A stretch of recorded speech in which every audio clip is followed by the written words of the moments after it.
குருவே துணை. நாம் இன்றைக்கி எந்த நட்சத்திரத்தை பற்றி பார்க்க போகிறோன்னா, சந்திரனோட நட்சத்திரத்தை பற்றி பார்க்க போகிறோம். சந்திரனோட நட்சத்திரம் எது எது அப்படின்னா, ரோகிணி, அஸ்தம், திருவோணம்.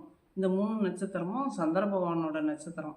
இந்த 3 நட்சத்திரமும் எந்தெந்த ராசியில் வருது அப்படின்னா, இது ரோகிணி வந்து ரிஷப ராசியில் வருது, அஸ்தம் வந்து கன்னி ராசியில் வருது, திருவோணம் வந்து மகர ராசியில் வருது. மகர ராசியில் வரும்போது அதாவது எந்தெந்த ராசியில் இருக்கிறாருங்கிறத அந்தந்த ராசிக்கு தகுந்த குணநலன்களை வந்து மாற்றுவார் சந்திரன். இப்போ ரிஷப ராசியில் வரும்போது ரிஷபம் வந்து சுக்கிரனோட ராசி.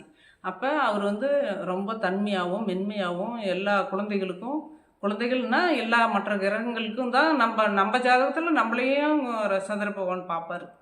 ஏன்னா நம்மளுக்கும் நல்லது தானே செய்வார். ஒரு தாய் ஸ்தானத்தில் இருக்கிறார் சந்திரன். அதனால் எல்லாருக்கும் நன்மை செய்யக்கூடிய இடத்துல தான் சந்திரன் இருக்கார். அதனால் ரோகிணி நட்சத்திரம் ரிஷப ராசிக்காரங்களுக்கும் நல்லாயிருக்கும். அதேமாதிரி கன்னி ராசிக்காரங்களுக்கு, அஸ்த நட்சத்திரக்காரங்களுக்கும் ஒரு தாய் ஒரு குழந்தைக்கு என்னென்ன கொடுப்பாங்களோ அத்தனை சுகபோகங்களையும் இந்த சந்திரன் கொடுத்துட்டு தான் போவார். ஏன்னா அந்த ராசி அதிபதி வந்து புதனே வந்து சந்திர பகவானுக்கு மகன்தான். அப்படி இருக்கும்போது இந்த கன்னி ராசிக்காரருக்கு வந்து சிறப்பு பெசலாக அதிகமாக கொடுப்பாரு. அதே போல் அடுத்தது வந்து மகர ராசியில் திருவோண நட்சத்திரம் வருது. மகர ராசியில் திருவோண நட்சத்திரம் வரவங்களுக்கு மட்டும் கொஞ்சம் மட்டுப்படுத்தும். ஏன் அப்படின்னா, அந்த சனி பகவான் வந்து இந்த சந்திர பகவானுக்கு வந்து பகையாக வராரு. பகையாக வரும்போது அந்த ராசியில் உட்காந்துருக்கும்போது இந்த சனி பகவான் வந்து மறைவு ஸ்தானத்தில் இருக்கும்போது அந்த ராசிக்கு வந்து சந்திர பகவான் வந்து எல்லா சுகபோகங்களையும் கொடுப்பாரு.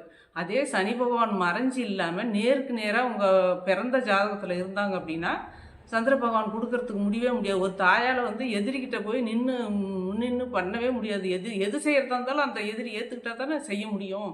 அப்படிங்கிற கட்டத்தில் தான் அந்த மகர ராசிக்கார் வருவாங்க.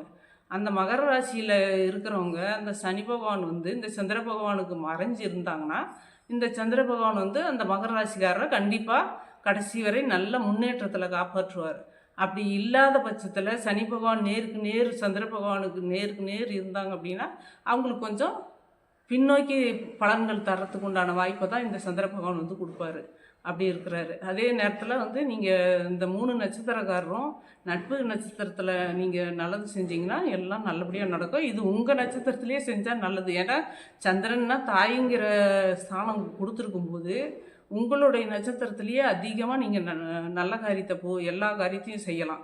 அடுத்து வந்து குருவோட நட்சத்திரத்தில் செய்யலாம். குருவோட நட்சத்திரம் என்னென்ன அப்படின்னா, புனர்பூசம், விசாகம், பூரட்டாதி. இந்த மாதிரி புதன் பகவானோட நட்சத்திரத்துலேயும் செய்யலாம். ஆயில்யம், கேட்ட, ரேவதி இந்த 3 நட்சத்திர நாள்லேயும் நீங்கள் வந்து நல்ல காரியம் செய்யலாம்.